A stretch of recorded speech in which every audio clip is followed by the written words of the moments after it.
Are you tired of feeling that quiet ache in your relationships?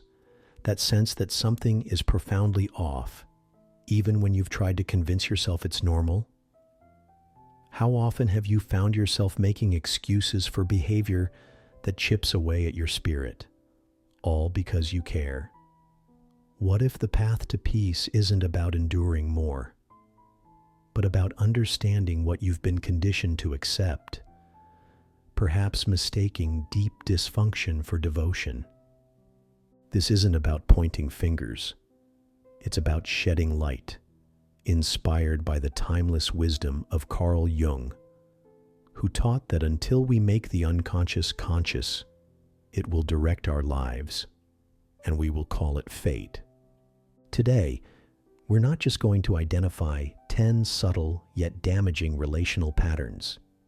We're going to explore actionable ways to respond, to reclaim your clarity, and to cultivate healthier connections, even if your circumstances feel challenging. This is your invitation to awaken. First, let's consider those interactions where affection feels conditional, where expressing your needs or setting a simple boundary results in you being made to feel unreasonable or selfish. This isn't care, it's emotional puppetry. For instance, one person might feel a wave of guilt every time their partner subtly disapproves or sighs dramatically when they want an evening with friends. Contrast this with a scenario where a partner genuinely encourages independent time, perhaps saying something like, "Have a wonderful time. I'll miss you, but I'm glad you're doing something you enjoy." The difference in how these interactions make you feel is profound.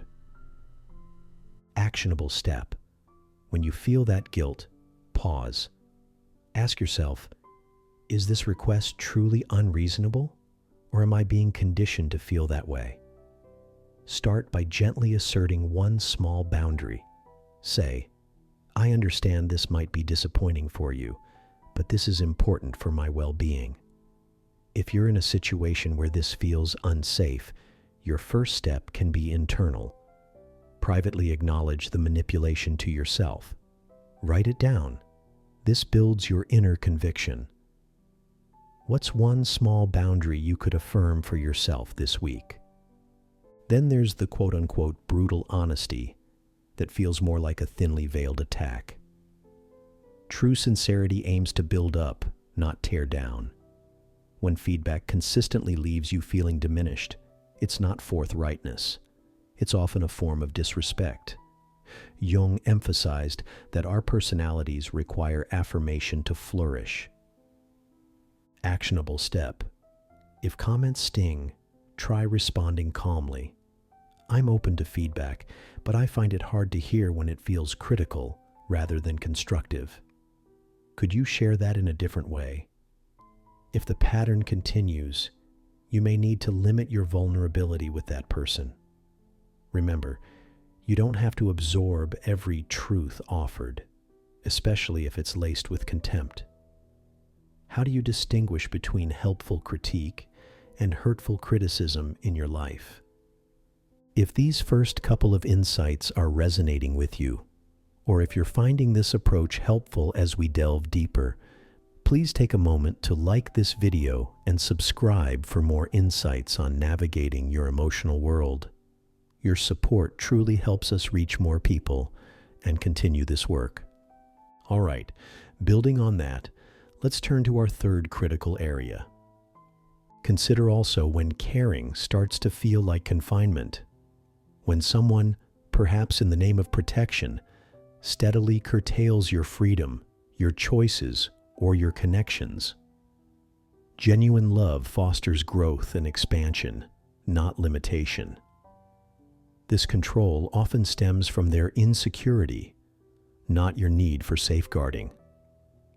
Actionable step. Start by reclaiming small areas of your autonomy. Politely affirm your decisions. "I appreciate your concern, but I'm comfortable with this choice." For those who feel deeply constrained, perhaps by financial dependence, this can be incredibly daunting. Your first step might be to discreetly research local support services or community resources that offer guidance and empowerment.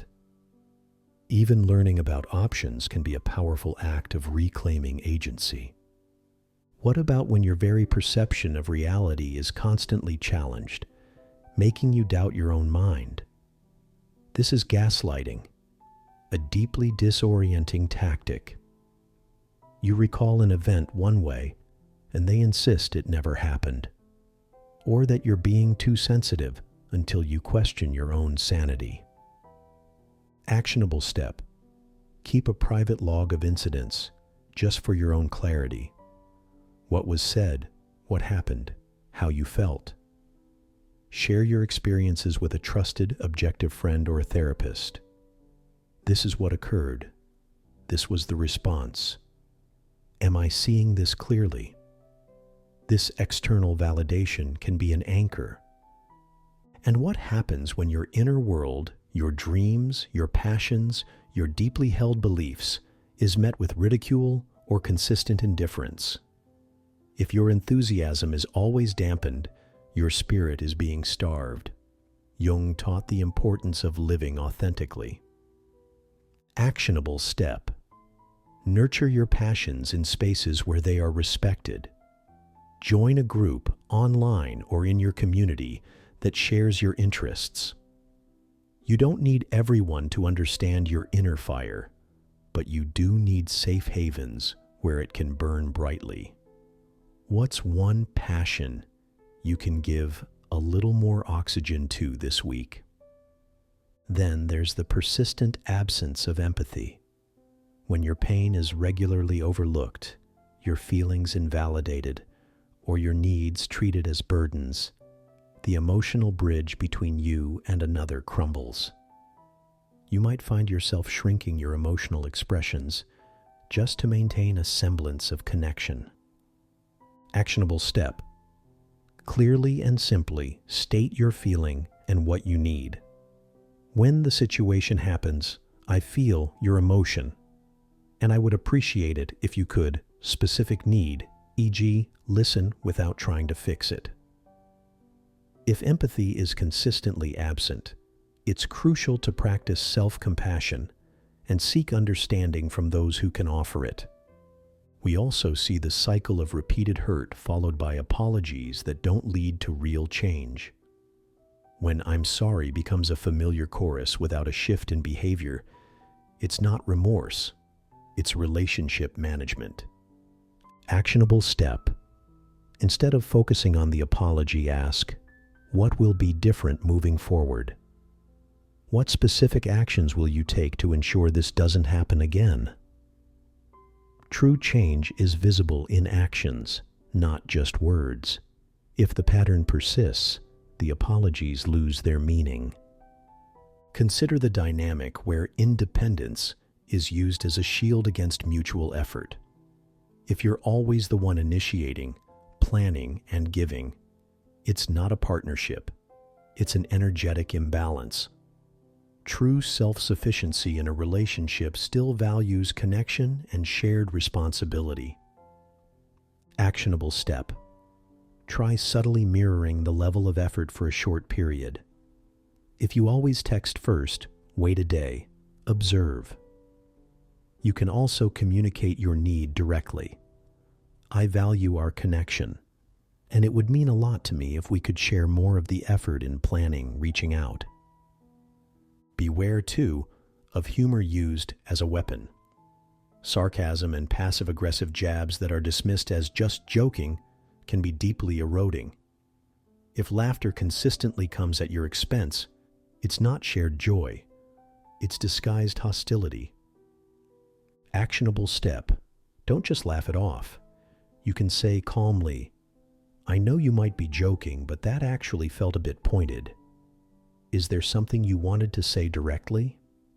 This calls out the underlying dynamic without aggression. Finally, there's emotional withdrawal used as a tool for punishment. The silent treatment, ignored messages, or a sudden coldness after a disagreement. These aren't mature ways to handle conflict. They are tactics to control and create distress. Actionable step: resist the urge to chase or plead. You can state, "I sense you're upset and withdrawing. I'm here to talk when you're ready to communicate directly, but I won't participate in guessing games or prolonged silence as punishment."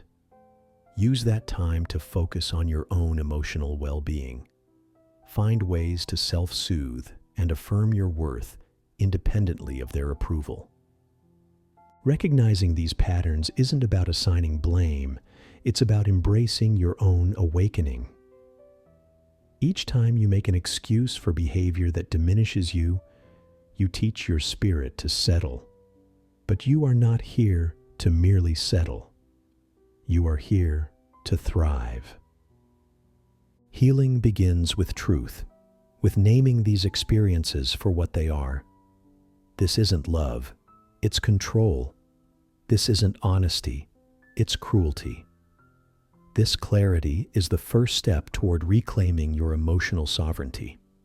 It's not about being oversensitive, it's about becoming deeply aware. We know that for some, especially those facing financial constraints or complex family situations, these steps can feel monumental. Remember, the journey starts with awareness, and even small internal shifts can create powerful ripples. Seek out community resources, trusted friends, or affordable counseling if you need support. You don't have to walk this path alone. If this resonates, take a moment. What's one insight you're taking away? Share in the comments below, perhaps with a simple, "I choose awareness," or any thought that feels true for you. Your journey is valid and your voice matters. Thank you for joining us. If you found value here, please consider subscribing and sharing this video with someone who might benefit. Your support helps us create more content for conscious living. Until next time, be kind to yourself and trust your inner wisdom.